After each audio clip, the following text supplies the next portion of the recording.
Final semester के exam पूरे हो गए और अभी आप कुछ कंपटीशन की तैयारी कर रहे हैं, कुछ लोग फ्री बैठे हैं। तो करियर कौन सा चुने, कैसे आगे बढ़ा जाए, कौन सी राह पर चला जाए, कौन सा तरीका अपनाया जाए कि जिससे आने वाले समय में बहुत जल्द आप बहुत अच्छे एक करियर की तरफ जा पाए। ऐसा एक रास्ता आपको चुनना होगा। सबसे पहले रास्ता चुनने के लिए आपको दो चीज़ पहचाननी है। आपको ये पहचानना है कि आपको जाना कहाँ है और आप जा कहाँ सकते हैं, आपकी कैपेबिलिटीज़ क्या है। तो कैपेबिलिटीज़ की यदि हम बात करें तो देखिए, दो तरीके के लोग होते हैं। जो स्टूडेंट भी होते हैं वो दो तरीके के हो सकते हैं। पहले वो स्टूडेंट होते हैं जो बहुत पढ़ाकू होते हैं, बहुत अच्छे से जो पढ़ सकते हैं, किताबों में घंटों बैठ सकते हैं, उनकी सिटिंग कैपेसिटी बहुत अच्छी होती है, वो उनको बेसिक नॉलेज होता है, उन्होंने बीटेक बहुत अच्छे से किया होता है। लेकिन एक तरफ वो भी लोग होते हैं जिन्होंने बीटेक जैसे तैसे किया है, लेकिन उनकी अदर क्वालिटीज़ बहुत अच्छी है, जैसे speaking quality, public speaking, marketing, जो उनकी कैपेबिलिटीज़ है वो बहुत अच्छी है, वो बहुत अच्छा बोल सकते हैं, लोगों को समझा सकते हैं, मार्केटिंग कर सकते हैं, और जो किसी एक काम को बहुत अच्छे से कर सकते हैं। ये नहीं कि उन्हें आरसीसी भी पढ़ना है, स्टील भी पढ़ना है, बहुत सारा कुछ पढ़ना है, पढ़ लेते हैं, नोट्स बनाते हैं, ऐसा नहीं होता। लेकिन कुछ एक पर्टिकुलर चीज़ को बहुत अच्छे से समझ सकते हैं, जान सकते हैं, उसी में आगे बढ़ना चाहते हैं। मतलब मोटा मोटा हम बात करें तो ऐसे दो स्टूडेंट, पहला स्टूडेंट जिसको पढ़ना बहुत अच्छा लगता है, जो पढ़ सकता है घंटों बैठ के, दूसरा जो पढ़ तो लेता है, समझ भी लेता है, लेकिन उस लेवल का नहीं पढ़ सकता जिस लेवल का आज की कंपटीशन एग्जाम्स में पढ़ाई का लेवल चाहिए।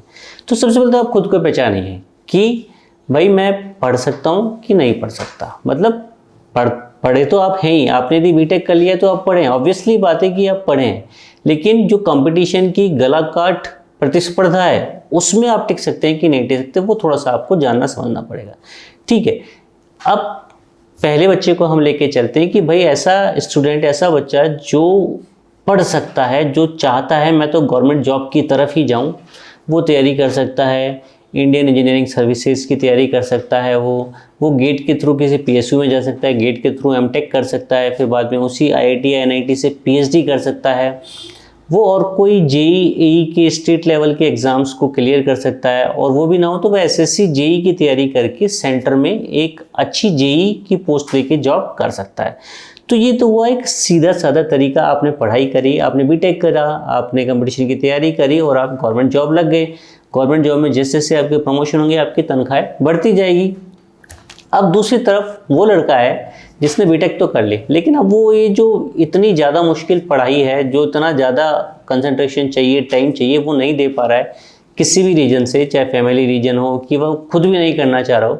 तो उसके लिए क्या है, उसके लिए मैं आपको बताता हूँ वो लड़का क्या कर सकता है। वो ये काम कर सकता है कि वो कोई भी एक आर्किटेक्ट या इंजीनियर के यहाँ पे जॉब करे, या उसके कैंपस प्लेसमेंट में जिस भी कंपनी में उसका प्लेसमेंट हुआ है मन लगा के वहाँ पर काम करे, कम से कम 2 साल 3 साल उसी काम को अच्छे से करे, वहाँ सीखे, और एक बार जब उसका एक वो लेवल अचीव कर ले, 1 या 2 प्रोजेक्ट को अच्छे से कर ले, पूरा प्रोजेक्ट कर ले, उसके बाद वो कंपनी स्विच करे।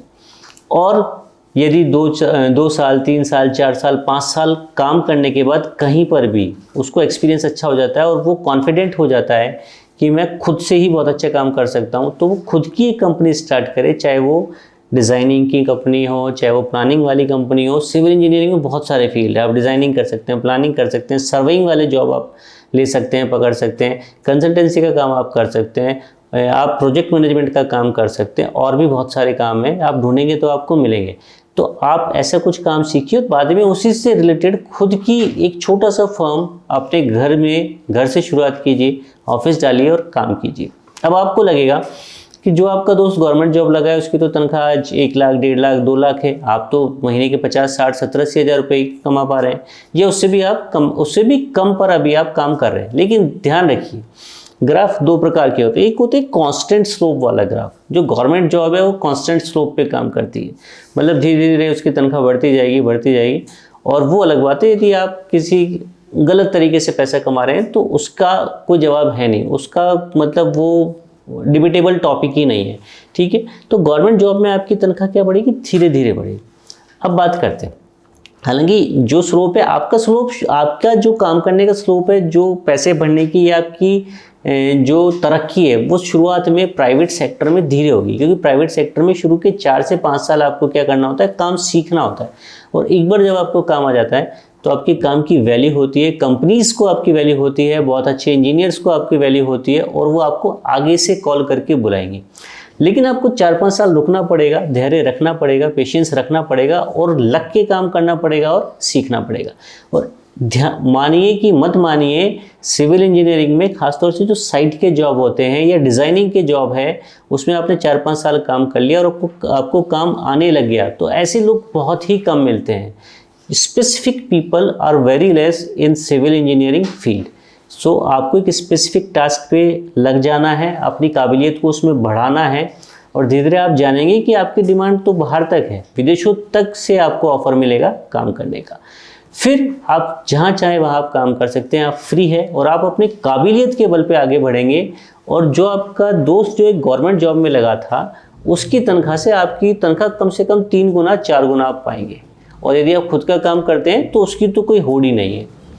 तो अब फाइनल कंक्लूजन इस वीडियो का ये है कि आपको ये देखना है कि आप कौन है और आपको पहुंचना कहाँ तक है, आप क्या चाहते हैं। गवर्नमेंट जॉब में थोड़ा सा पीस ऑफ लाइफ होता है क्योंकि वहाँ उतना वर्क प्रेशर नहीं होता, प्राइवेट में थोड़ा लग के काम करना होता है। और आपके करियर के शुरुआती दौर में आप क्यों नहीं करना चाहेंगे काम, आप यंग है, आप में एनर्जी, आप काम कर सकते हैं। लेकिन प्राइवेट में भी धीरे धीरे जैसे आप सीनियर होते जाते हैं, आपके काम का नेचर चेंज होता है, आप मैनेजमेंट वाले पोजीशंस पे आते हैं, आपको जो खुद से काम करना होता है वो कम होता है और जो लोगों से, आपके जूनियर से जो काम करवाना है वो ज़्यादा होता है। आपको एक मैनेजर लेवल का काम दिया जाता है, वो आप प्राइवेट जॉब में करेंगे। और यदि आप खुद का फर्म बनाते हैं तो वो तो उससे बढ़िया कोई चीज़ ही नहीं है। आप खुद काम कीजिए, खुद का, साथ में 10 लोगों को और जॉब दीजिए, उससे बढ़िया कुछ भी नहीं है। तो अब आप देखिए कि आप कहाँ फिट होते हैं। जो पूरा मैंने इस वीडियो में आपके साथ डिस्कस किया, आप फिट कहाँ हो रहे हैं, आप अपने आप को वहाँ फिट कीजिए और लग जाइए काम करने के लिए। सब भूल जाइए, इधर उधर दोस्त क्या कर रहा है, इसका ये हो गया, उसका ये हो गया, सब भूल जाइए, अपने काम पे लग जाइए। 5 साल रुकिए, 5 साल अपने आप को तराशिए, आप एकदम हीरा बन के निकलेंगे। Thank you.